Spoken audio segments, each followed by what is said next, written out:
sentido, até que você venha, tudo será vazio. Se venha, nada terá sentido.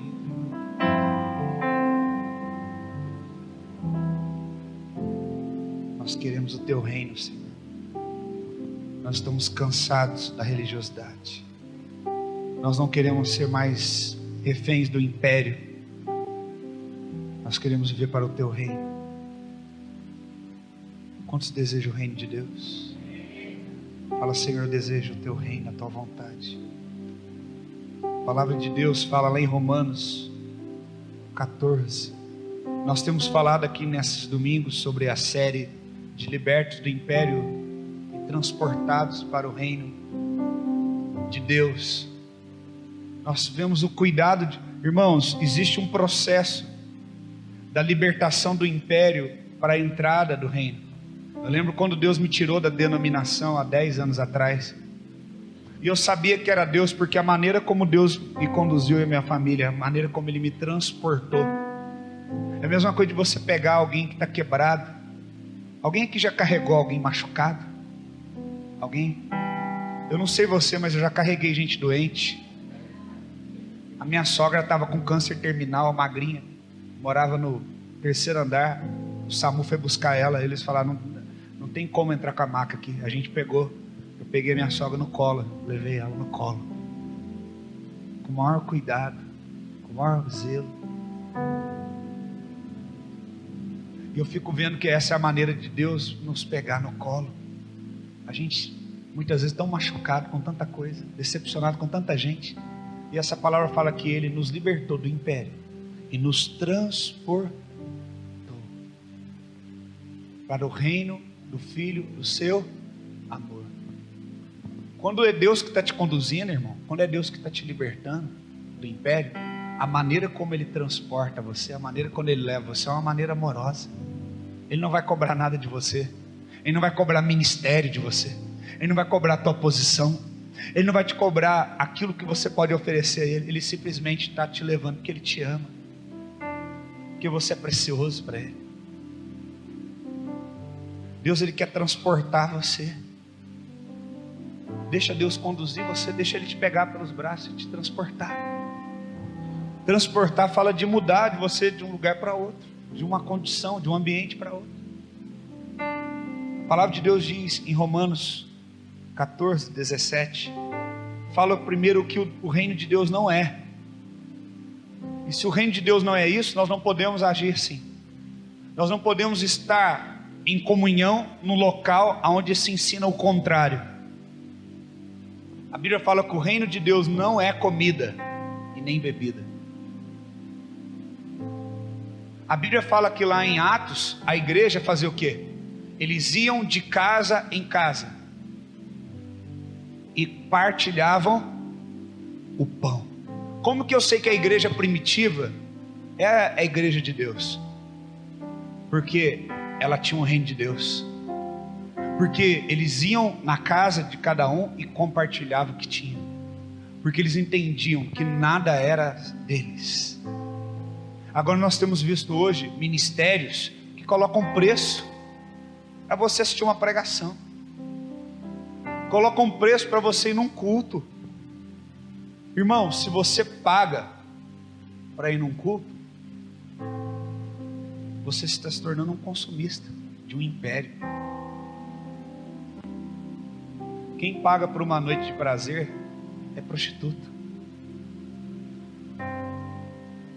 Nós não podemos pagar, porque o preço já foi pago lá na cruz. Jesus Cristo, Ele pagou. A Bíblia fala que a dívida que era contra nós foi riscada, foi anulada. Você não precisa pagar. Quem pela primeira vez participou de um encontro de casais sem ter que pagar nada? Levanta a mão. Levanta a mão. E eu te pergunto, deixou a desejar ontem? Na palavra, na comida, no ambiente? Sabe por quê? Porque Deus sustenta o que é dele. Teve irmãos que falou para mim: nossa, eu não sei o que eu como, tem tanta diversidade, tem tanta carne, tem tanta coisa. Você pode achar que depois que acabou a palavra o culto acabou. Não, irmão, o culto só estava começando naquele momento em que você estava pegando um pedaço do pernil da irmã que preparou, um pedaço do frango que a outra irmã preparou. Sabe o que nós estamos fazendo? Nós estamos partindo, nós estamos dividindo. Mas até teve um irmão que na hora que eu cheguei falou: pastor, teve alguns irmãos que não trouxeram nada, ficaram constrangidos, queriam ir embora, mas eu falei para eles ficarem aí. Falei: glória a Deus. Porque o irmão que não pode trazer nada, a gente traz algo a mais, porque ele vai comer com a gente. Então, o reino de Deus não é baseado em comida, não é baseado em coisas perecíveis. Então, se você vai numa igreja ou num ministério onde a prioridade é um negócio, são as coisas, primeira coisa que você tem que entender: lá não tem o reino de Deus. O reino de Deus não é comida, o reino de Deus não é bebida. Deus poderia colocar, através do apóstolo Paulo, qualquer coisa aqui, mas ele já deixou bem claro: comida e bebida. Dois exemplos simples, para entendermos o que o reino de Deus não é um comércio. O reino de Deus não está baseado nas minhas necessidades. Por que muitas pessoas, elas ficam nesses ministérios e elas se vendem? Porque elas querem procurar igrejas que atendem às suas necessidades. Nós não queremos aqui ser um ministério que atende à sua necessidade. Nós queremos aqui ser um ministério onde o Espírito Santo de Deus se manifesta e Ele supre todas as suas necessidades, em que nós buscamos em primeiro lugar o reino de Deus e a sua justiça, e as demais coisas serão acrescentadas. Então fala que o reino de Deus não é comida nem bebida, mas é justiça, paz e alegria no Espírito Santo. A palavra de Deus nos diz no livro de Isaías, capítulo 55, versículo 1 e 2. Olha o que diz aqui: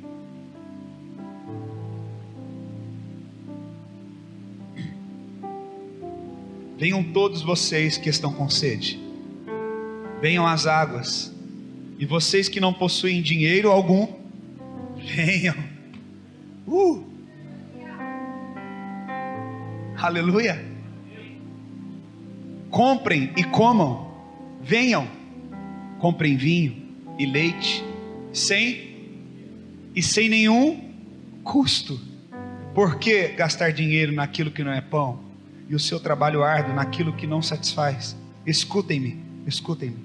Comam o que é bom, e a alma de vocês se deliciará com a mais fina refeição.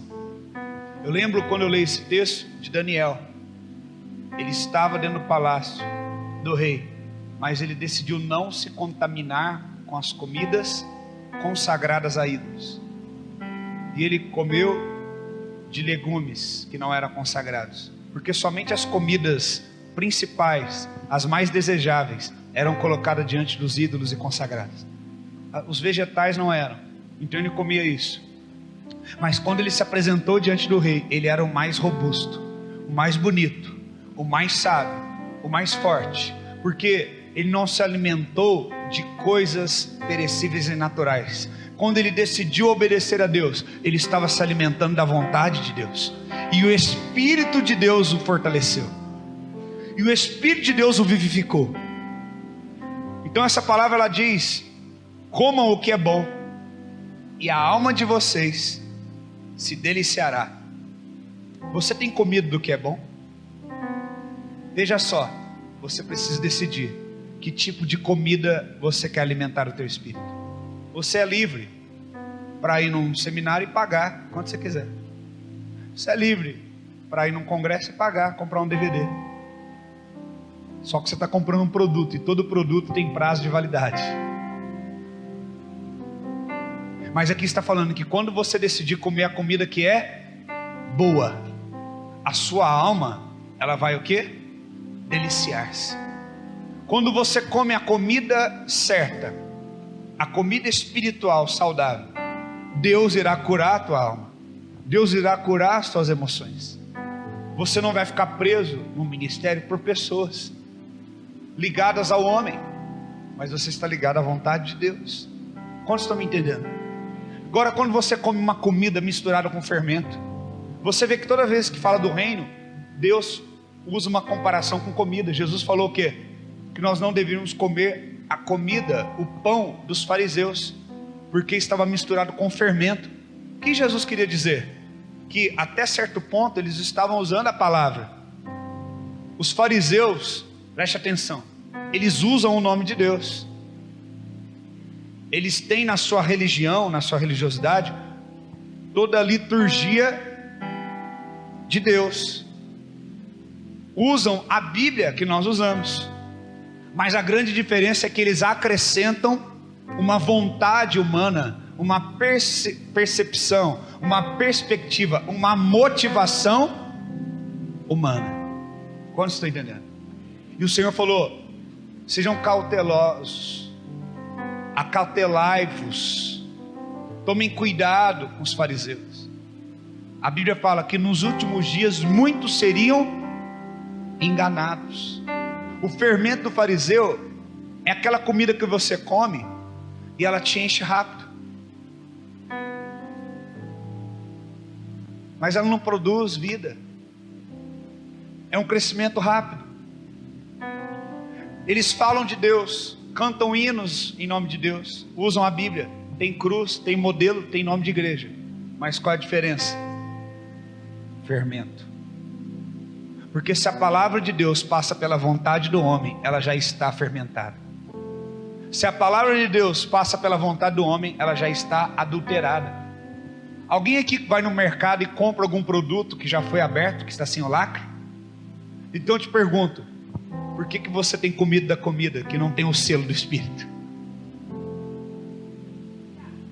Por que você tem entrado na internet, indo em lugares que você come de uma comida que não tem o lacre espiritual, o selo do Espírito? Quando você tem um organismo saudável, você come uma porcaria, o seu corpo ele quer regurgitar isso, ele quer o quê? Vomitar. Por quê? Porque aquilo não faz mal, não faz bem para você. Deus ele quer expurgar de você todo mal. Quando eles preparavam naquela época os pães, eles usavam alguns óleos. Eles usavam mirra naquela época a mirra era usada para as feridas. E uma vez eu estava estudando e eu vi que eles usavam também, tinha 7 especiarias de óleos. E quando Deus deu uma ordem para Moisés no templo, Deus mandou ele utilizar 7 óleos diferentes. E um dos óleos era a canela, esse que eu estou segurando. E a função desses óleos era uma função prática, mas existe um sentido profético por trás. E a canela, o sentido profético dela é que ela expurga todo o mal, porque eles usavam canela naquela época para expurgar impurezas. Então eles punham, quando alguém comia alguma coisa que fazia mal, eles tomavam óleo com canela para eles poderem pôr para fora aquilo que fez mal, aquele alimento contaminado. Então quando a palavra de Deus, o pão, é misturado com a canela, com óleo, e a gente come, começa a expurgar para fora tudo que é mal. A palavra de Deus diz em Apocalipse que Deus deu uma visão para João, e quando ele teve essa visão, Deus falou para ele: tomar algo e comer. Quero mostrar para você. Apocalipse. Ai, ai.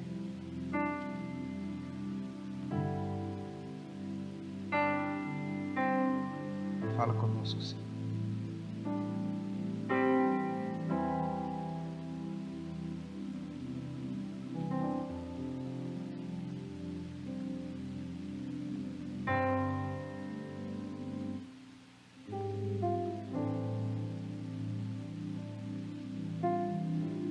Apocalipse 10.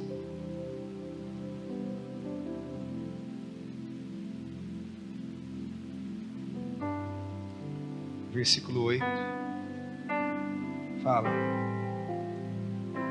a voz que ouvi vinda do céu estava de novo falando comigo e dizendo: vai e toma o livro que se acha aberto na mão do anjo, em pé sobre o mar e sobre a terra. Fui, pois, ao anjo, dizendo-lhe que me desse o livro. Ele então me falou: toma-o e devora-o. Certamente ele será amargo em teu estômago, mas na tua boca doce como mel. Tomei o livro da mão do anjo e devorei, e minha boca era doce como mel. Quando porém comi, no meu estômago ficou amargo. Então me disse: é necessário que ainda profetize a respeito de muitos povos, nações, línguas e reis. O que ele está falando aqui? João foi levantado, presta atenção, como o último apóstolo, para concluir o último livro que iria fechar as escrituras. Então João estava lá, eles decidiram não matá-lo, tentaram matar no óleo, não conseguiram, e ele foi o único que morreu de causas naturais entre outros apóstolos. Então ele foi excluído para uma ilha, para que ele não pudesse pregar para ninguém. Só que Deus vem e fala que abre uma porta sobre ele e fala: sobe para cá. Você pode ser exilado, as pessoas podem te jogar no canto, mas onde você estiver, Deus abre uma porta sobre a situação que você está e fala: sobe para cá, que eu vou te mostrar ainda muita coisa. Estão tentando te parar, acabar com o teu ministério, mas sobe aqui, porque o meu reino não está ligado a uma ilha, a um território. Meu reino é nos céus. Então ele entra nesse plano espiritual e Deus começa a falar com ele, começa a escrever. Então Deus começa a entregar a palavra para ele, o livro que é a palavra. Tanto é que no final fala: é necessário que ainda profetize a respeito de muitas coisas. O que está falando? A palavra ainda não se cumpriu. Você tem que registrar isso aí. Tem mais palavra para ser registrada, tem mais coisas para serem registradas. E quando ele pega essa palavra, que é a revelação aqui final de Apocalipse, e ele come. Por quê? Eu só posso pregar uma palavra que faz parte de mim, da minha essência. Nós vemos muitas pessoas pregando o que elas não vivem. A palavra não encarnou nelas. Prega amor, mas não é amoroso. Prega perdão, mas não dá perdão. Prega fidelidade, mas não é fiel. Prega domínio próprio, mas não tem domínio próprio. Então o Senhor fala para ele: come, porque a palavra tem que fazer parte de você. Você não é só um escrivão, você é um apóstolo. Você é aquele que lança fundamento. A palavra de Deus diz que Ele é o pão vivo que desceu. Se Ele é o pão vivo que desceu do céu, meu irmão, o que você faz com o pão? Você põe na boca e come. Não é para você só admirar o que Cristo fez, é para você comer. É para entrar dentro de você. Então quando a palavra de Deus entra dentro de você, na tua boca ela é o quê? Doce. Nossa, que pregação, que palavra. Não é assim? Quando você vem aqui no culto, glória a Deus. Na hora que você chega em casa, igual ontem, eu estava embora e o irmão falou para mim assim: lá fora eu te pego. Foi por quê? Falei: você falou um tanto de coisa, agora eu vou ter que mudar como marido. Por quê? A palavra, ela vem na boca, ela é doce como mel, mas na hora que ela cai no estômago, o que é estômago? É o lugar onde é o processo de digestão, aonde o quê? As proteínas são separadas e vão ser distribuídas para o teu organismo para nutrir você. Esse processo em que a palavra começa a ser o quê? Trabalhar dentro de você, é amargo. Por quê? Porque é doloroso. Tem gente que está aqui na igreja, glória a Deus, tal, passa um dia, começa a ficar em crise. Quem já sentiu isso? Quem já saiu daqui do culto, no outro dia começou a ficar em crise? Levanta a mão. A palavra está entrando dentro de você. Você está digerindo a palavra. Isso não é ruim, é bom. Por isso que quando a pessoa entra em crise, manda mensagem: eu faço conta que não vejo. Porque ela tem que digerir a palavra. É o processo. Quando você come uma coisa que você gosta, na hora é gostoso, não é? Eu vou comer mais só um pedaço, não é assim? Vou comer só mais um pouquinho. Depois, aquele pedaço de carne fica 3 dias dentro de você. Não é? É assim ou não é, irmãos? Então quer dizer, no momento gera prazer, Mas a comida que você está comendo não resume só no momento que está gerando prazer. Ela irá fazer parte do teu organismo e será digerida dentro de você. Então quando você come aquela palavra, ela entra dentro de você, ela começa a te confrontar. Olha, você tem que ser um marido melhor. Você ouviu a palavra, você tem que melhorar. Você tem que orar pela tua esposa, você tem que honrá-la. Irmã, você tem que submeter ao teu marido. Você tem que orar por ele, você tem que ter sabedoria. Você tem que edificar a tua casa. Não adianta só acusar o teu marido daquilo que ele não faz. Filho, você tem que honrar o teu pai e tua mãe. Então os outros ministérios, eles não fazem isso. Eles não confrontam pessoas. Eles não dão um alimento sólido, eles dão leite. O que Paulo falou? Leite eu tive que dar de beber para vocês, porque vocês não suportam o quê? O alimento sólido. O que ele está querendo dizer com isso? Eu vou ter o cuidado de dar alimento para vocês dentro daquilo que a estrutura digestiva de vocês aguenta. Vocês foram acostumados até hoje com leite, então eu não posso agora dar o alimento sólido de uma vez, eu tenho que dar leite, porque vocês não suportam a digestão que vai ser gerada em vocês. Vocês não vão suportar o confronto. Isso não acusa Paulo, isso acusa o povo e aqueles que alimentavam esse povo. Então quando você entra aqui, você fala, peraí, parece que eu converti agora. Quem já falou isso? Parece que está mudando alguma coisa dentro de mim. Sabe por quê? Você estava acostumado com leite, mas agora aos poucos nós estamos mudando a nutrição. Começa com leitinho, depois começa a colocar um cereal no meio, depois bate com fruta, depois daqui a pouco é papinha, daqui a pouco você está comendo feijoada, daqui a pouco é churrasco, daqui a pouco é uma comida sólida, e ela começa a fazer uma digestão dentro de você, e ela começa a te confrontar, e exigir de você uma transformação, exigir de você um compromisso. A palavra gera em você uma responsabilidade, então se torna amarga. Quantos estão entendendo? Mas o amargo é bom. É, Diego, é. Porque quando a gente come alguma coisa que fez mal pra gente, a gente tem que pegar o bordo e fazer um chá de bordo. Para quê? Para amargar e para curar. Então aquilo que amarga dentro de você é para te curar, não é para te matar. É para limpar você de toda a toxina do império. Quantos estão entendendo? Então, meu irmão, quanto antes você começar a comer a palavra, devorar. Por isso que eu falo, pastor, irmãos, tira a palavra do altar. Quando eu estiver pregando, tira a palavra. Por quê? Ele chega diante do anjo e fala, me dá o livro. O anjo fala o que para ele? Toma o livro aqui e devora.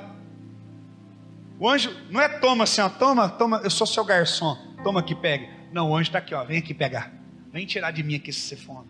Vem arrancar a palavra daqui. Porque eu só dou alimento para quem tem fome. O que nós lemos lá em Isaías? Todos os que têm fome. Volta lá em Isaías. Vocês que têm fome, venha, coma. Você que tem sede, venha e beba. Eu não estou aqui para alimentar gente que não tem apetite. Eu estou para alimentar gente que tem apetite. O que Deus está falando? Você não tem dinheiro? Pode vir. Você não tem condição nenhuma? Pode vir. Mas a única exigência que é colocada para você: venha com fome, venha com sede. Você não tem dinheiro para vir na Intensifique, não tem dinheiro para trazer carne, para trazer nada, venha, mas só tem uma condição: venha com fome, venha com sede. Arranque a palavra do altar, e essa palavra vai entrar dentro de você, e ela vai mudar a tua vida, e ela vai mudar a tua história, e ela vai ser doce na tua boca, e no teu estômago vai ser amarga, mas ela vai expurgar toda a toxina religiosa, toda a mentira que foi depositada dentro de você, e você será liberto em nome de Jesus.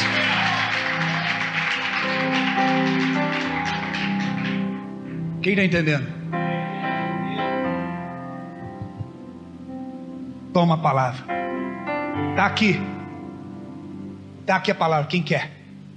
Toma. Vem tomar. Devora. O anjo falou para ele. O anjo não disse, ó, coma com certo zelo. O anjo não falou para ele o quê? Tenha cautela, consuma com moderação. Não, o anjo falou para ele: devora. Obrigado. Quem está de jejum aqui? Levanta a mão. Quando terminar o jejum, irmão, você vê uma lasanha na sua frente, você vê um doce, um pudim.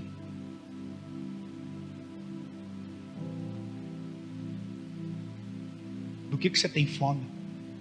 Do que você tem sede?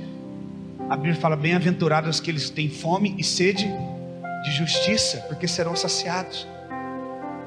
Por que você continua querendo ser enganado, comendo comida falsa? O final do texto diz lá em Isaías, no versículo 2: escutem-me. Ele fala 2 vezes: escutem-me, escutem-me. Todas as vezes que Deus repete alguma coisa, eu presto atenção. Em verdade, vos digo. Sim, sim, não, não. Todas as vezes que Deus fala 2 coisas, irmão, presta atenção. E aqui ele está falando: escutem, escute. Sabe o que ele está falando? Não somente pare para me ouvir, mas seja quebrantado. Seja uma pessoa realmente que dê a sua atenção. Talvez quando você vai num evento, você paga, então você presta atenção. Mas como é que é de graça? Quando você compra um DVD, não, tem que assistir o DVD, porque nós compramos o DVD do pregador lá. Quem já falou isso? Seja sincero. Eu já falei, eu já comprei DVD, não, tem que assistir. Tem um DVD uma vez que a gente comprou, que chamava Impossível Não Chorar. Eu e a Daniela assistimos. Terminou assim o DVD, nós assim. E aí? Nem você chorou, Daniela, você que chora de tudo.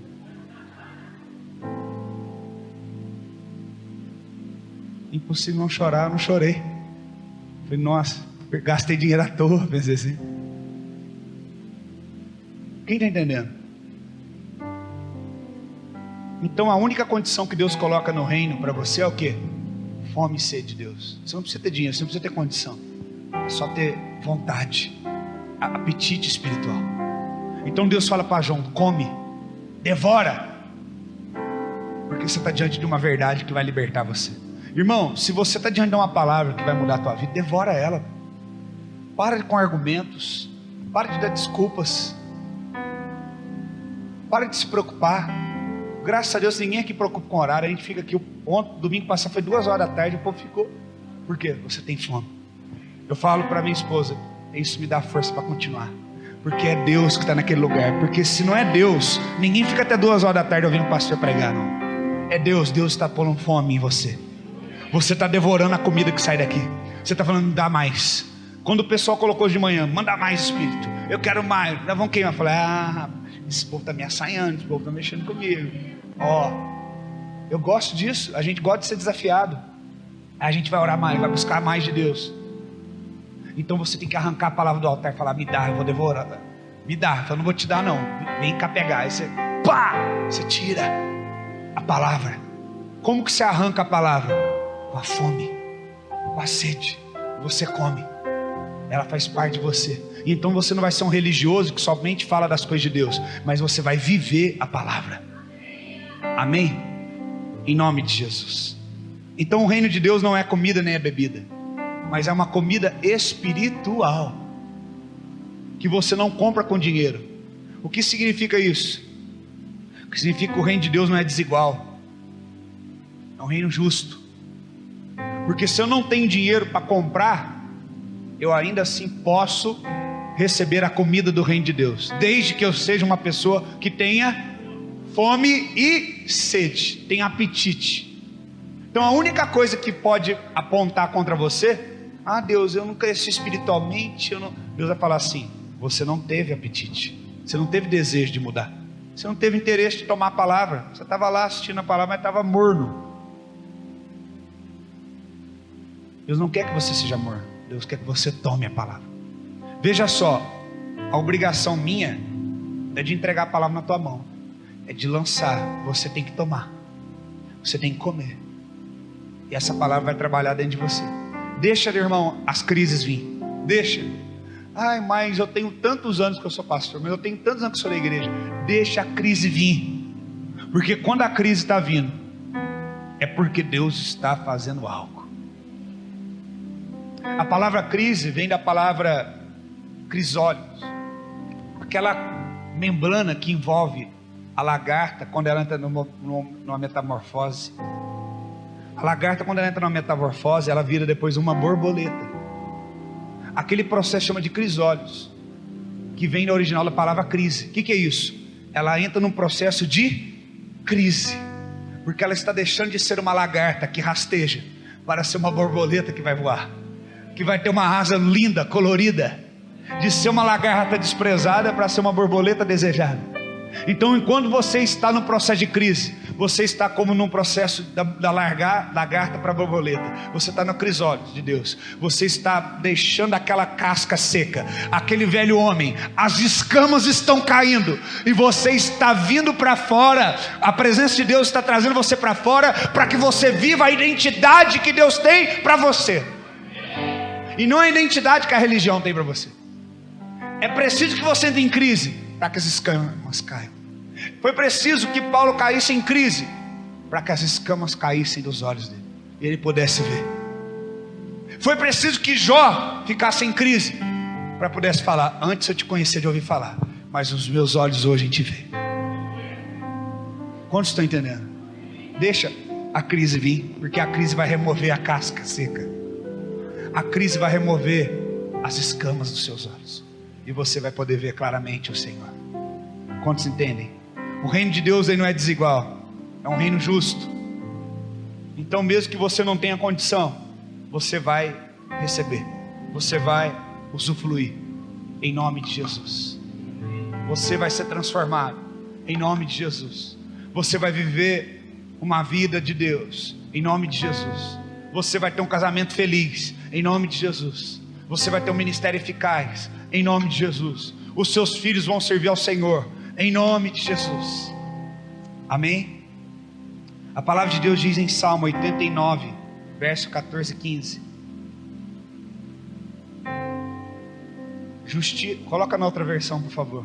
Justiça e juízo, isso, são a base do teu trono. Dignidade e verdade vão adiante de ti. O trono de Deus, ele está baseado em 4 pilares. Nós acabamos de falar que o reino de Deus é um reino justo, não é um reino desigual. Repita comigo: o reino de Deus não é desigual. Você chega em determinado ministério, se você tem dinheiro, como é que você é recebido? Se você não tem dinheiro, como é que você é recebido? Isso é o reino de Deus? Não. Então o que você está fazendo lá? Você gosta de ser tratado desse jeito? Você é mulher de bandido, você gosta de apanhar? Se ele te transportou para ser amado, se ele te transportou para ser amado, se ele te libertou do império de engano, de trevas, por que você está lá? Ah, mas eu tenho gratidão, lá. Não deveis nada a ninguém, a não ser o amor, a Bíblia diz.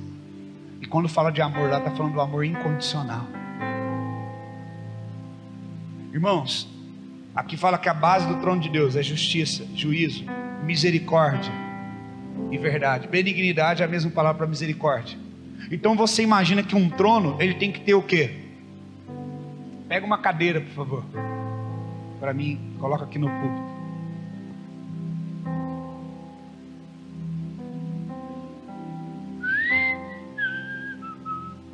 Então, aqui está o trono de Deus. Ali fala da base do trono de Deus. E fala de quantas características? 4. E uma cadeira, para que ela possa me receber, sentar, ela tem quantas pernas? 4. Então a base do trono de Deus tem 4 verdades, pilares, que é o que? Juízo, justiça, misericórdia e verdade. Então vamos lá. Vamos falar um pouco de cada um desses pilares. Quem está me ouvindo, diga amém. Então o primeiro pilar, justiça. A palavra justiça aqui, nós estamos falando em Salmos, então estamos falando hebraico. A palavra justiça aqui está falando de tzedakah. Tzedakah eu já ensinei aqui para vocês, que é o que? Fazer justiça. Trazer o que? Igualdade. O que significa? Que todos são tratados da mesma forma. Quando naquela época existia uma pessoa pobre, uma mendiga, uma pessoa miserável, ela ia numa praça pública lá em Israel e gritava: tzedakah, tzedakah, que significa fazei-me justiça. Então quando tinha um judeu, um hebreu temente a Deus, ele chegava e ele não dava moeda para a pessoa, ele virava e falava: o que você precisa? Se ele falasse assim: eu preciso de um tratamento para minha ferida, então ele levava, internava e pagava todo o tratamento, porque ele entendia o que? Se Deus me deu recursos e não deu a ele, tudo que eu tenho veio de Deus, e então esse recurso deve ser destinado para acabar com a desigualdade e trazer igualdade. Quem vai acabar com a desigualdade do Brasil não é o governo, é a igreja. Você está entendendo? Em vez de os pastores se tornarem milionários, as igrejas serão ricas. Escuta o que eu estou falando, as verdadeiras igrejas do reino serão ricas, e nós que vamos sustentar a creche, nós que vamos sustentar as escolas, nós que vamos reformar as escolas, nós que vamos pagar professores, nós vamos fazer essa obra. Eu acredito nisso. Nós, para a glória de Deus. Você está entendendo o que eu estou falando? Nós vamos tirar os moradores da rua, nós vamos construir casas para quem não tem. Eu sonho com isso. Você está entendendo? Então a base do trono de Deus é o que? Não trate ninguém por aquilo que ela tem. Não trate. Uma das bases do meu trono é o que? De Sidaká, que é o que? Igualdade. Tratar todos iguais. Isso significa que aquele que está sentado no trono, ele trata todo mundo igual, que ele dá igual para todo mundo, que ele ama todo mundo igual. Agora eu te pergunto, se você é desse reino, por que você não é assim? Por que você ainda participa de lugares, de pessoas que não são assim? Está falando, gente, da base do trono de Deus, está falando do pilar. Não estou falando da cadeira do presidente, não estou falando da cadeira daquele que reina sobre todos os reinos, sobre todos os governantes, para todos sempre e sempre será. E se ele colocou esses 4 pilares, é porque são coisas importantíssimas para ele, e que se ele tem, eu também tenho que ter. Então, irmão, eu não devo tratar as pessoas por aquilo que elas têm. Como que acaba a desigualdade? Talvez você fica criticando Brasília, mas acaba a desigualdade quando você trata o irmão aqui da igreja igual. Quando você serve as pessoas sem olhar quem. Tem que começar com a gente. Então, uma das bases do trono de Deus, onde está o reinado dele, está sentado o rei, que reina sobre nós. E uma dessas bases é de Sidaká, é fazer justiça. Deus não te deu um emprego para você ganhar dinheiro simplesmente para você gastar o dinheiro como você bem quiser. Você pode comprar o que você quiser, você pode abençoar seus filhos e deve, sua esposa, teu marido, comprar presente, não tem problema. Só que se você não está dividindo com os pobres, você não faz parte do reino. Você não divide o que você tem com quem precisa. Se o teu filho usa tênis, e você vê o filho do irmão na época do frio usando uma sandália, e você não tem a capacidade de ir lá comprar um tênis para ele igual, não é comprar o tênis do Paraguai não, igual, você não é do reino. Eu lembro quantas vezes Deus mandou ir no mercado comprar as coisas para os outros, e a gente é ser humano, a gente é falho. Aí eu chegava lá, Todd, não, tem lá o xaropinho, vai xaropinho. Aí um dia Deus falou comigo, Deus me quebrou, cara. Isso faz uns 6 anos atrás, quando eu ainda estava entrando para o reino. Você toma xaropinho na sua casa? Eu falei, não gosto. Por que você está dando para ele xaropinho? Com todo respeito quem bebe xaropinho, estou falando é de gosto. Deus falou, você vai dar do seu gosto para ele. Aí eu voltei lá e falei, me dá o Nescau, que eu gosto do Nescau. Quem está entendendo o que eu estou falando? Nós somos mesquinhos, irmãos. Nós precisamos mudar. Você está entendendo o que eu estou falando? Será que ainda você está vivendo isso que eu estou falando aqui? Talvez você fale, que palavra que tem lá naquela igreja. Aquela igreja prega a verdade, lá é o reino, lá não cobra, ai glória a Deus, lá, tá bom, e aí, e você? A palavra está entrando dentro de você? Está amargando teu estômago, está dando uns arrotos, ai nossa que cheiro forte, está fazendo um efeito aqui, está expurgando dentro de mim meu egoísmo, está expurgando de dentro de mim meu autocentrismo, o meu jeito de ser mesquinho. Quem está entendendo? Deus, Ele quer libertar você. você tem que dar igual, ou melhor. Se você olha o teu irmão, está entrando na época do frio, talvez você olhe algum irmão aqui da igreja e você vê, não tem blusa. Você tem que abordar, pedir para as pessoas abordar. Vamos servir, vamos comprar uma blusa para o filho, vamos abençoar. Não estou falando só da gente, não. Eu e minha esposa, a gente vive pela fé. O pastor, ele vive pela fé. Ele não tem FGTS, 13º, férias. Eu estou aqui, irmãos, vai fazer 5 anos sem férias, só trabalhando, só trabalhando. Tem horas que eu tenho vontade de descansar, de viajar também, mas quando Deus achar que deve me dar, eu vou, porque eu dependo dele para tudo, me movo nele. Mas eu estou falando não só de mim, eu estou falando de todo mundo aqui. Estou falando do teu irmão, teu filho, que tem uma caminha, que tem uma roupinha boa. Você está entendendo o que eu estou falando? Quem entende o que eu estou falando aqui?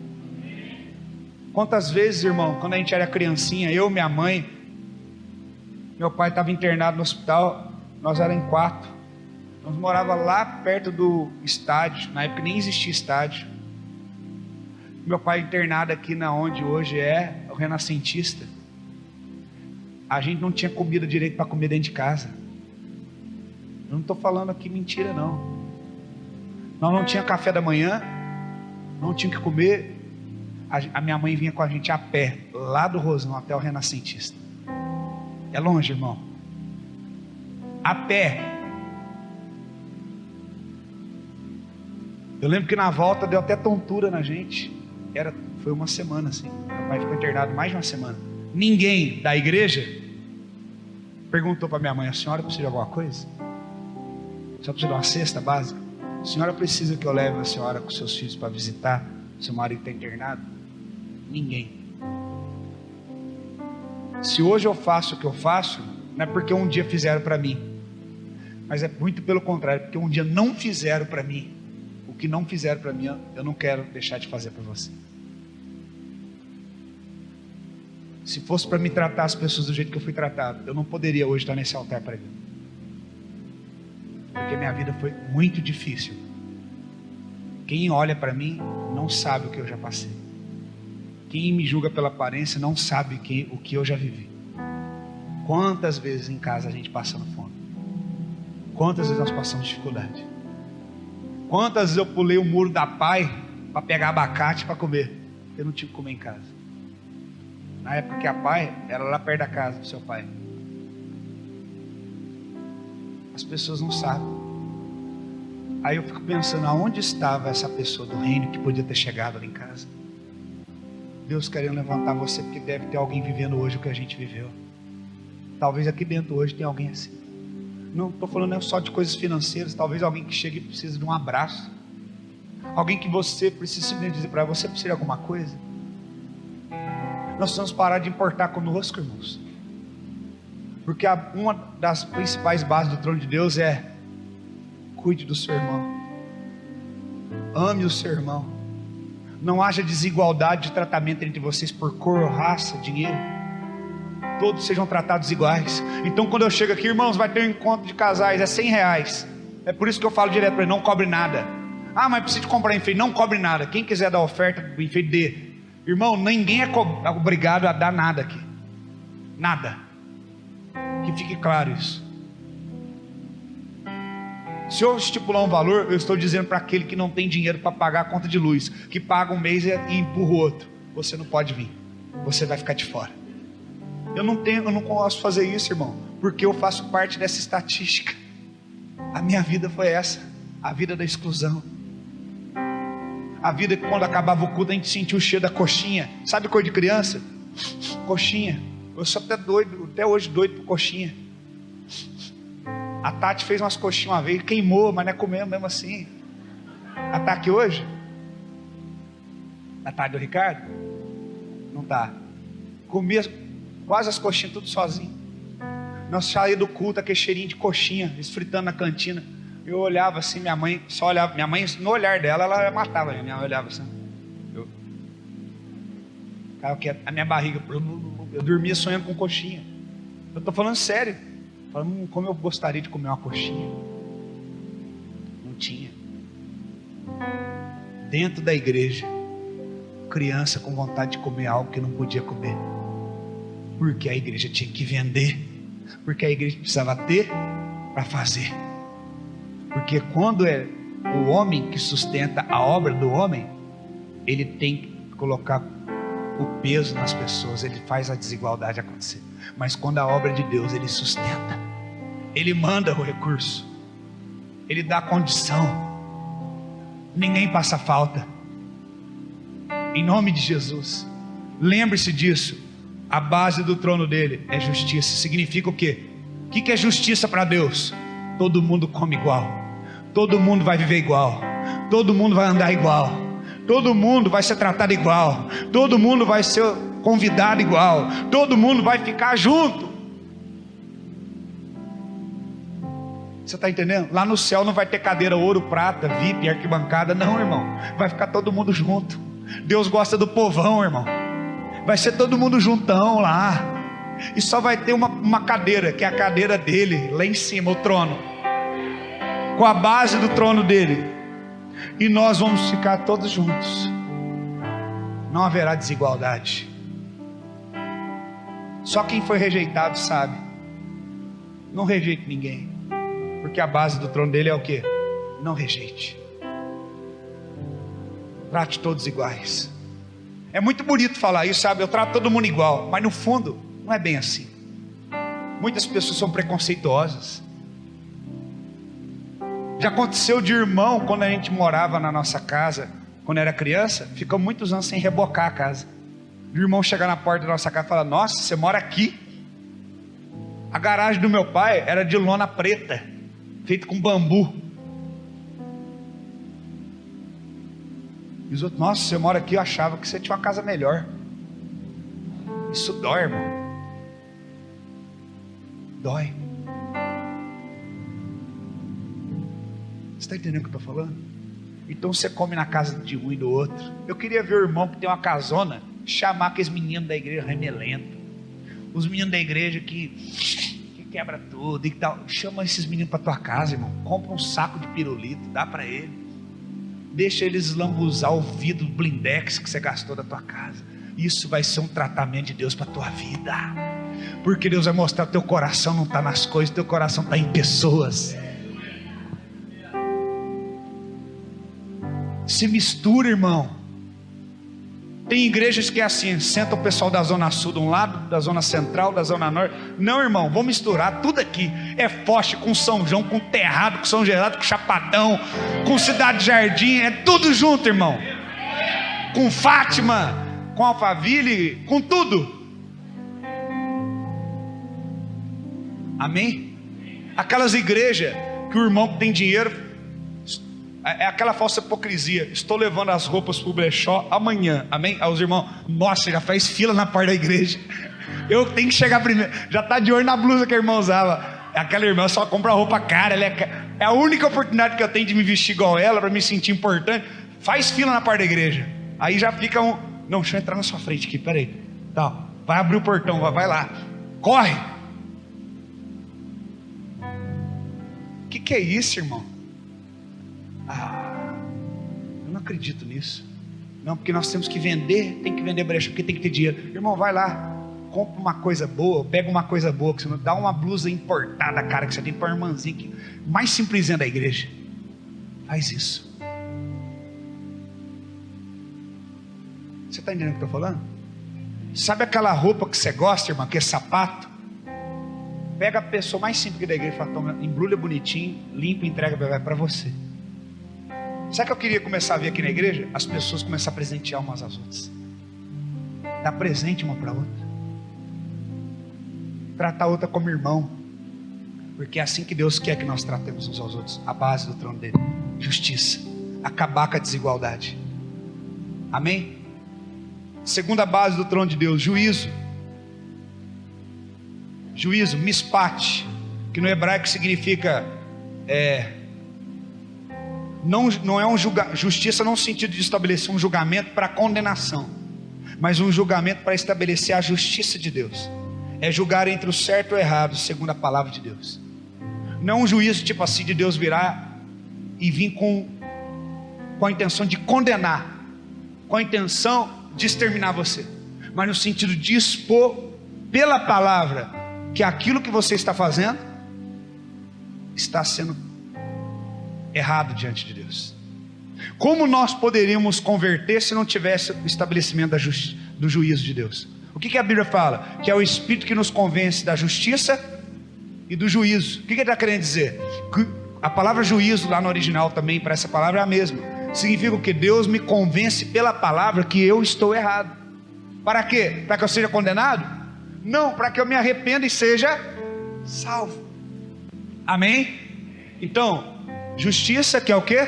Fim da desigualdade. Juízo para quê? Mostrar pela palavra que eu estou errado, para que haja o quê? Conserto, arrependimento. Quem está entendendo? Diga amém. Então aqueles irmãos, seu pecador, seu miserável, não, você não deve agir dessa forma, não é assim que Deus age. Quando a gente ensina as coisas erradas aqui, não é para você que faz você apontar o dedo para os outros, não, é para você agir como Deus age. Olha, pela palavra você está errado, você reconhece. A Bíblia fala que nós temos que ensinar com amor, exortando uns aos outros eu não exorto você para te condenar, porque eu não sou juiz. Eu exorto você para que haja salvação, para que haja remissão, para que haja reconciliação. Nós somos levantados para o ministério da reconciliação, não para o ministério do juízo. Fala para o teu irmão, você foi levantado para reconciliar. Assim como Jesus, fala para ele, nos reconciliou com Deus. Amém? Glória a Deus.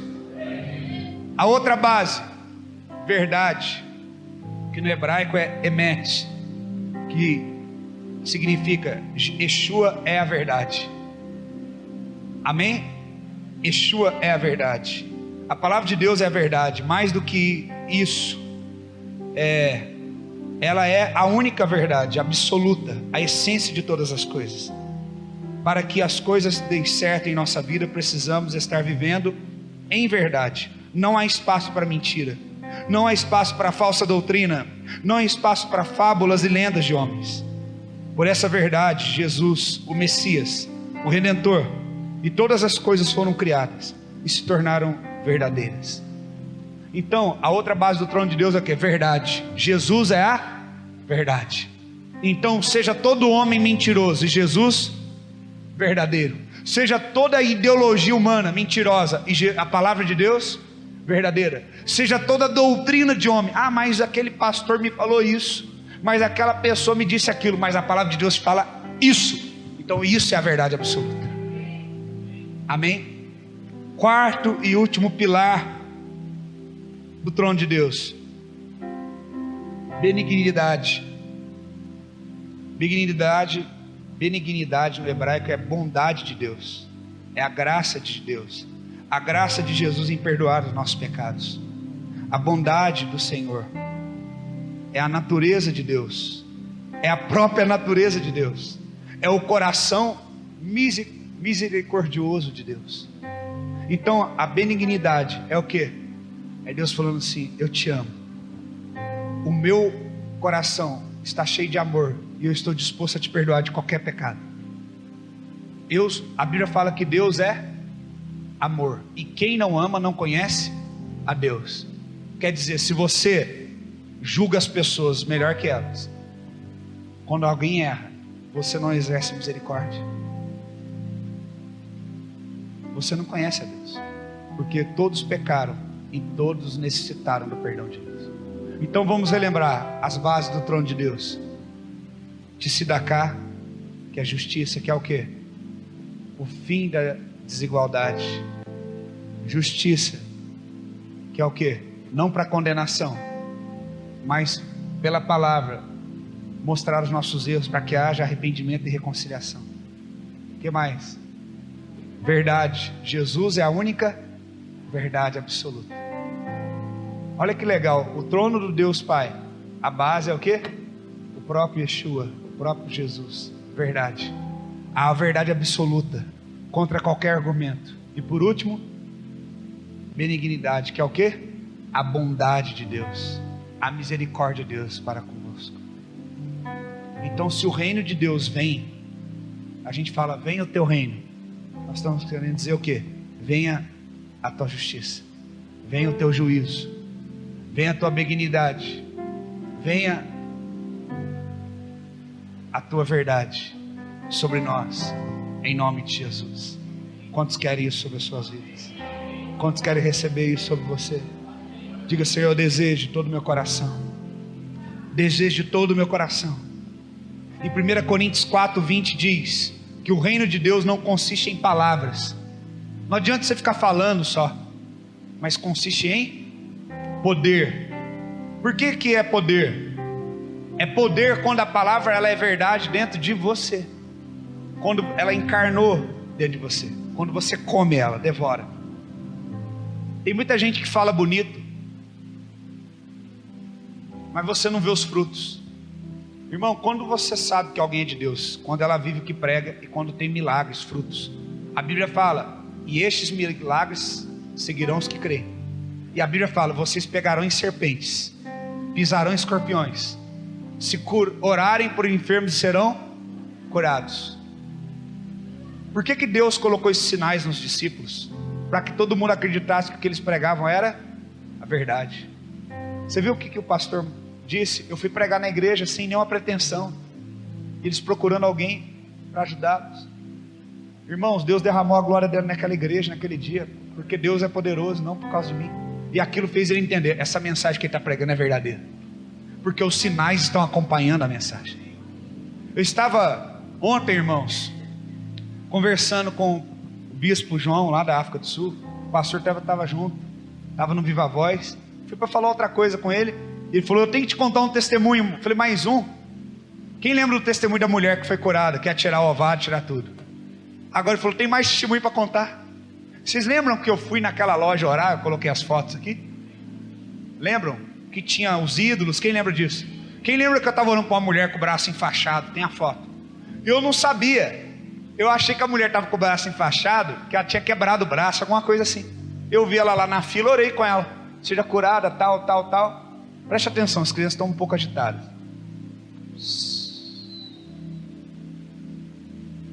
E eu orei pela mulher. E o bispo traduziu lá, porque é em inglês. Aí o que aconteceu? O bispo falou, eu estou com o pessoal do Brasil aqui, levei eles lá, naquela loja, para comprar coisas.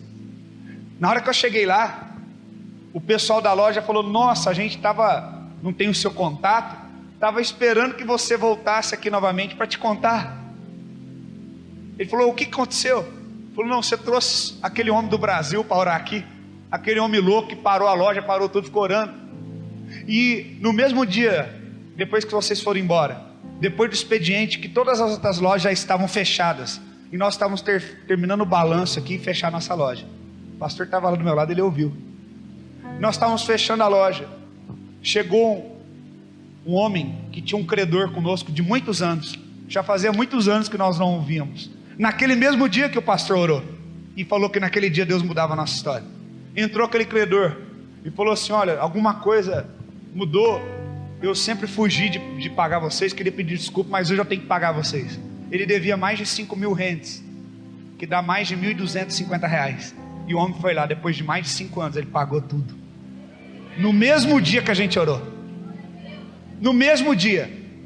É coincidência? Aí, o que mais, pastor? Sabe aquela mulher que estava com o braço enfaixado, que você orou com ela? Eu falei, sei. Escuta só. Talvez eu sei que tem gente que não vai acreditar, mas não tem problema. É por isso que na África Deus faz milagre diferente que aqui mesmo. Nem eu sabia. Eu orei por ela, por enfermidade, mas nem sabia. Achei que tinha quebrado o braço. Eu acho que nem o bispo sabia. Eles falaram, sabe aquela mulher que ele orou com ela, com o braço enfaixado? O que tem? Aquela mulher, ela tinha sido picada por uma serpente. E o braço dela estava apodrecendo. Por isso que estava enfaixado. Ela foi no hospital, eles estavam removendo aquela carne podre e fazendo curativo. Depois daquele dia que o pastor orou por ela, e o médico falou que ela perdeu os movimentos. Ela está completamente curada. Eu falei, que? Falei, Deus, tu és poderoso. Eu falei, o que, bispo? Ele falou assim, você é um profeta de Deus, os milagres estão te acompanhando. Nenhuma palavra de Deus que sai da tua boca tem caído por terra. Eu falei, obrigado, Deus. Se cumpriu o que aconteceu com os apóstolos. Nem eu sabia. A mulher disse, se eu soubesse, talvez eu não tinha coragem de ter orado para ela. A serpente picou o braço dela estava apodrecendo. Agora ela está com o braço perfeito. Ela falou, traz aquele homem aqui, eu quero falar para ele o que Deus fez. Eu falei, meu Deus, nem eu tenho ideia do que Deus está fazendo. Ele falou, eles estão tudo doidos. Eles falam que você vai voltar, eles querem que você faça um culto lá, quer que você volte lá. Eu falei, meu Deus. Eu falei, isso é muito forte. Deus está fazendo milagres lá para as pessoas acreditar. Não é o evangelho do dinheiro, não é o evangelho que está vindo dos Estados Unidos, é esse evangelho que está vindo do Brasil.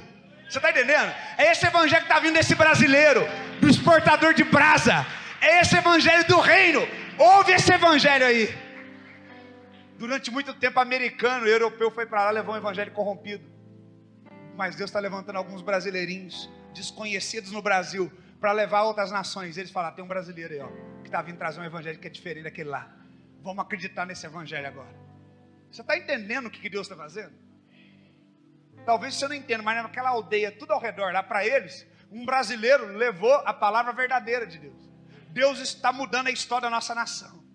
Deus está mudando a nossa reputação de falso evangelho.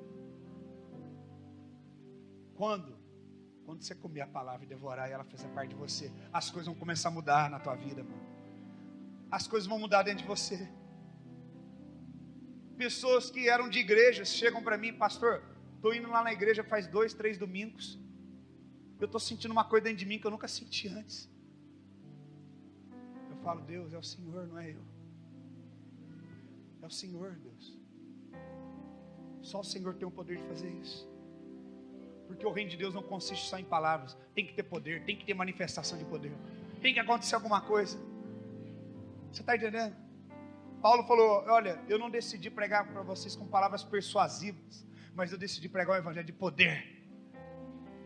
Pedro estava lá, o aleijado ali, caído. Olha, eu não tenho nada, mas o que eu te dou, levanta e anda agora. Pá! Na hora. Aonde está a tua autoridade? Em palavras ou no poder que essas palavras têm? Deus está entregando uma autoridade para a igreja. Chegou o tempo. Chegou o tempo. Chegou o tempo, irmãos, para nós. Aleluia. Para isso você vai ter que abrir mão de tudo. Você vai ter que abrir mão do que você tinha. Você vai ter que abrir mão do que, mas eu aprendi tudo desse jeito lá. Você vai ter que abrir mão de tudo. Porque a palavra de Deus fala o quê? Como que eu recebo o reino? Marcos 10:15 fala, em verdade vos digo, que qualquer que não receber o reino como uma criança, de maneira nenhuma entrará nele. Sabe o que ele está falando? Uma criança está aprendendo a comer. Uma criança está aprendendo a andar. Sabe o que ele está querendo dizer? Você vai ter que reaprender tudo. Para você entrar no reino e sair do império, você vai ter que recomeçar. Gatinhando, devagar, mas você vai crescer, você vai chegar lá. Quem está entendendo? Mas o problema é que muitos querem continuar com o império. Por quê? Porque para continuar, para parar no meio do caminho, para virar reino, vai ter que abrir mão. Vai ter que abrir mão de muita coisa, vai ter que ter humildade, vai ter que descer. Vai ter que deixar de andar com o ministério conhecido tal para andar com o pastor Magrelo, que a igreja dele fica no beiro da rodovia, que ninguém sabe quem que esse cara é, cara esquisito, cara de menino, que ninguém quer andar com ele na cidade. Todo mundo está entendendo? Vai ter que ser como criança. A criança, ela é pura, ela aceita a correção, ela aceita o que você ensina, mas o adulto não, porque ele está cheio dos seus argumentos, ele está cheio das suas experiências, ele está cheio daquilo que deu errado. Não, eu tenho que ter reserva com as pessoas, porque muita gente já me feriu. Você quer entrar no reino? Você precisa ser criança. Falar, Deus, está zerado. Que diácono, que pastor, que bispo, que apóstolo, que nada. Eu não sou nada, eu sou uma criança. Eu quero entrar nesse reino, eu quero aprender tudo novo. Eu quero saber de tudo, me ensina tudo. Eu quero andar com o Senhor, pega na minha mão, me ensina a atravessar a rua, me ensina tudo. Eu quero ser como uma criança nas tuas mãos. Eu quero recomeçar. O sentimento que você tem que ter é esse recomeço. Porque é necessário que você aprenda tudo de novo. É necessário que as paredes sejam derrubadas. é necessário que todo fundamento de homem seja derrubado. Paulo falou, não pode ser colocado outro fundamento que não seja Cristo, porque todo fundamento será removido. A Bíblia fala, mais uma vez, abalarei aquilo que precisa ser abalado, para que só fique aquilo que seja inabalável. Irmão, a presença de Deus vai vir e vai te pegar por dentro, e vai te sacudir, e vai derrubar tudo que precisa ser derrubado, e só vai ficar aquilo que é de Deus. Aquilo que é do homem vai cair. Eu profetizo que aquilo que é do homem dentro de você caia. Só vai ficar aquilo que não pode ser abalado, só o que é eterno, só o que é de Deus. Aleluia. Não há lugar que eu queira ir se você não for. Minha casa é você, você é meu lar, é onde eu quero estar. Então vem. É necessário. Começa tudo de novo. Ah, mas eu não consigo, eu sou falho. Jeremias, não diga que você não pode, porque antes que você fosse ter sido formado, eu te escolhi. Você não é escolhido pela estrutura ou pela sua forma, porque antes de dar a sua forma eu te escolhi. Quer dizer, eu não te escolho pela forma que você é. Mas você deixa de viver o que Deus... Escuta aqui, vou repetir. Antes que eu te formasse, eu te escolhi. O que significa? Deus não nos escolhe pela nossa forma, pela nossa estrutura, pela nossa condição, pelas nossas habilidades. Mas você deixa de ser escolhido, de viver o propósito de Deus, quando você toma o formato da forma que coloca em você. O homem diferente de Deus fala assim, ó, você só pode andar comigo se você for assim. Você só pode andar aqui no ministério comigo se você tiver essa forma. E Deus fala o contrário para Jeremias. Eu te escolhi antes da forma. Eu te gerei e te escolhi e te estabeleci como profeta antes da forma. Então você precisa arrancar a forma, a coraça que foi colocada em você e jogar fora no lixo. Saul chega e fala, não, para enfrentar esse gigante, você precisa de colocar essa armadura, senão ele vai te matar. Então ele coloca a forma de Saul, mas a forma de Saul não era a forma de Deus em Davi. O modelo de Saul não era o modelo de Deus em Davi, porque Saul se movia pela estrutura, mas Davi se movia pela unção. Deus não quer uma igreja que se move pela estrutura, Deus quer uma igreja que se move pelo Espírito.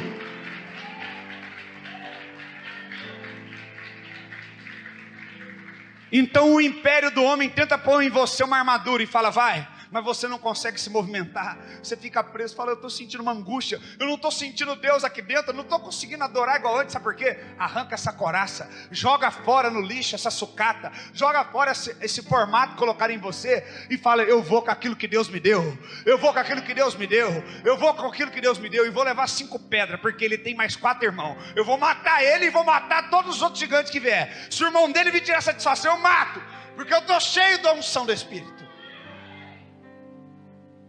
Davi não levou 5 pedras porque é J-E-S-U-S, não. Davi levou 5 pedras porque Golias tinha mais 4 irmãos. E quando você mexe com o irmão de alguém, vem os irmãos tirar satisfação. Ele falou, ó, vem vocês tudo, que eu vou acabar. Gigante, a gente não poupa não, a gente derruba tudo de uma vez só, vamos embora. Deus é comigo. Aí o gigante tenta pôr um formato nele também, fala, ó, você é um cãozinho, você está vindo me lutar com essas pedrinhas, com essas coisas. O gigante olha para ele, vendo o formato com que ele vai, a formatação que ele vai para aquela guerra, mas ele tira o foco disso e fala, eu não estou indo com você lutar com armas naturais, eu estou indo com o Senhor. Ele fala, eis que eu vou contra ti em o nome do Senhor, em o nome do Senhor, pelo Espírito de Deus. Deus não quer mais uma igreja que se move na estrutura, Deus quer uma igreja que se move no Espírito. Então arranca fora essa estrutura e joga fora, meu irmão. Deixa o Espírito Santo te mover. Tira essa coraça, respira fundo, deixa ele te transportar para esse reino e arrancar toda a coraça, toda a armadura. Você está armado, você chega aqui na igreja armado, você chega preso. Deixa Deus te desarmar, deixa Deus te destravar, deixa a presença dele desarmar você. Aleluia. Fecha os teus olhos. Deixa Deus te desarmar. Deixa Deus te destravar agora. Não se mova na estrutura.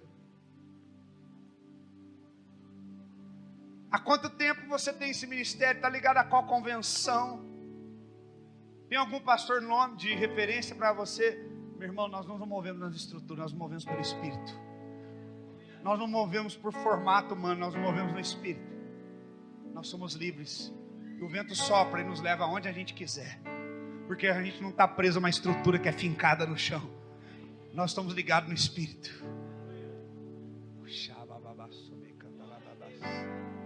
A igreja verdadeira na Coreia do Norte.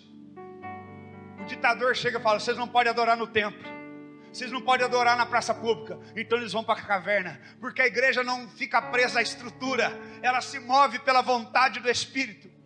Então nós vamos decapitar vocês e prender vocês dentro das prisões. Nós vamos continuar louvando ele dentro da prisão. Então eu vou matar o teu marido. Pode matar. Nós vamos continuar adorando.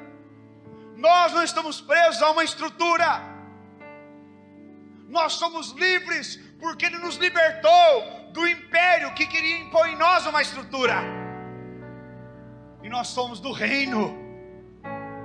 E a base do seu reino é fim de desigualdade. Todos são iguais. E a base do seu reino é, embora eu sendo pecador, Ele estende a sua mão e fala: arrependa-te do teu pecado. Reconhece a sua condição e eu te amo e te aceito. E a base do teu reino é a sua bondade e a sua misericórdia, com a qual Ele me ama, com a qual Ele me envolve. E a base do teu reino é o próprio Jesus, que é a verdade que liberta. Você é um pecador, você é sujo, você é mau, você é injusto, você é vil, você é nada, você é pó, você é egoísta, você é invejoso, mas eu sou a verdade que te liberta.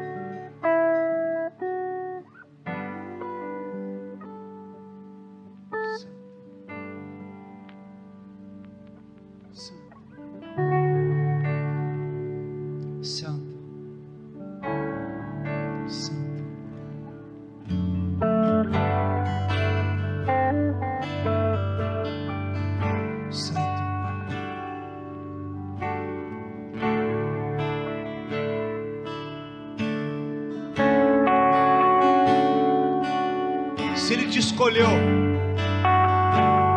não pela tua forma de ser, por que você permite que as pessoas ainda te escolham ou te excluam pela tua forma de ser? Se você valoriza aquela pessoa que te excluiu, você está dando muito mais valor para ela do que para Deus que te ama. Deus falou: Jeremias, se eu tivesse que te escolher pela tua forma, pela tua juventude, porque você é novo demais, eu não te escolheria não. Mas eu não escolho do jeito que o homem escolhe. O homem escolhe pela aparência, mas eu escolho pelo coração. Irmão, se fosse para Deus escolher alguém para Ele usar nessa cidade, não seria eu. Seria um homem mais velho, mais experiente.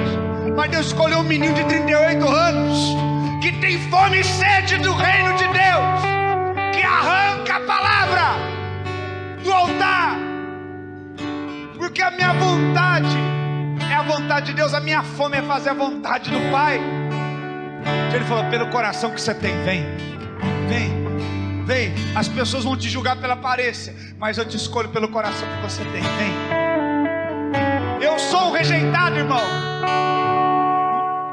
Eu fui desprezado, assim como o meu Senhor. Então, se você também é, venha comigo, que Ele está escolhendo nós pelo coração. Se Deus te escolheu, como escolheu Jeremias, antes de você ter uma forma humana, por que você está procurando agradar as pessoas? Por que você está tentando se encaixar? Você não vai se encaixar com esse mundo, porque você não foi feito para ele. Você foi feito para o reino. Você foi feito para a glória de Deus.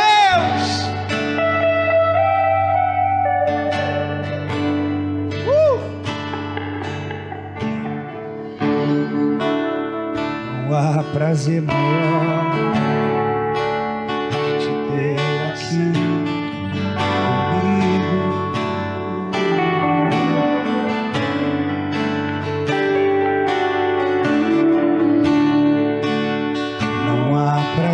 prazer maior do que te encontrar.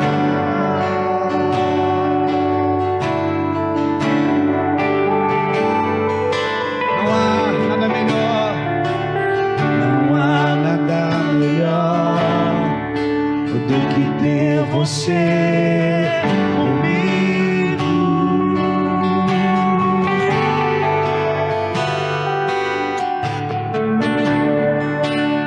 Não há prazer maior do que te encontrar.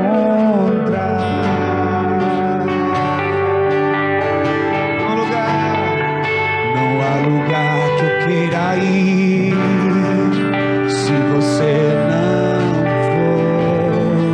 Não há lugar que eu queira ir se você não for. Minha casa é você. Você é o meu lar, é onde eu quero estar, é onde eu quero estar. Minha casa é você. Você é o meu lar, é onde eu quero estar, é onde. Nós vamos cantar desde o início.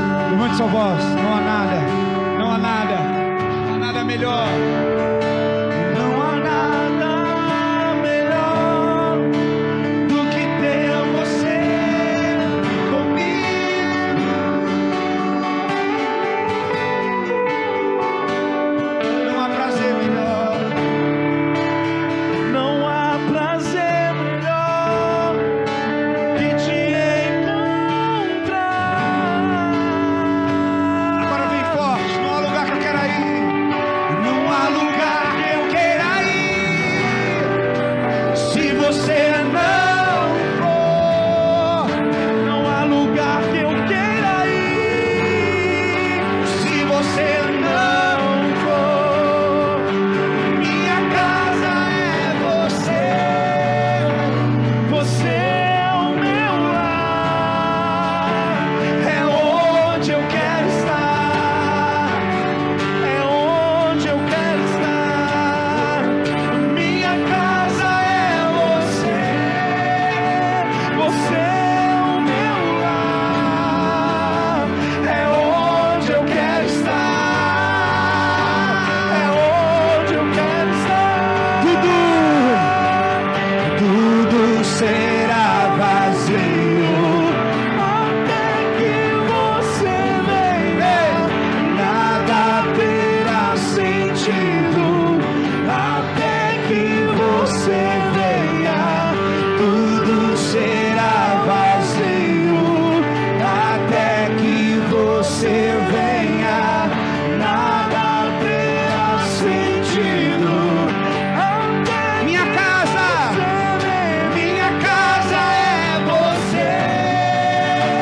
Você é o meu lar, é onde eu quero estar, Senhor. É onde eu quero estar, é onde eu quero estar. Minha casa é você. Você é o meu lar. Aleluia! É onde eu quero estar. Pega as tuas vozes, pega as tuas mãos. Tudo será vazio, declare bem forte. Tudo será vazio até que você venha. Nada será sentido até que você venha. Tudo será vazio até que você venha.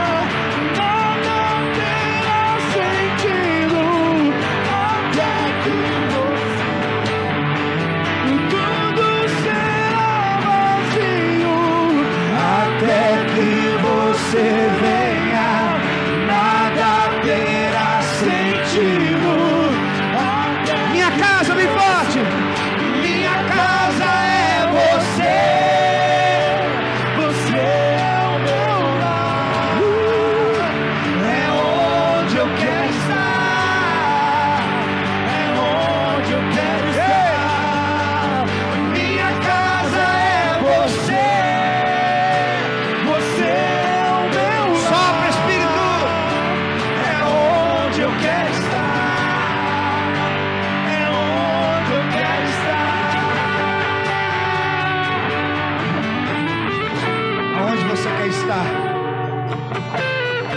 está nele ou no homem, no formato que o homem construiu para você, no império.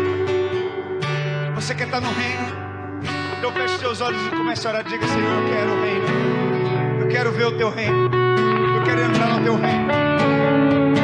Oh Senhor, venha o teu reino. Seja feita a tua vontade, assim na terra como no céu. Venha o teu reino. Venha o teu reino. Venha o teu reino. Comece a orar.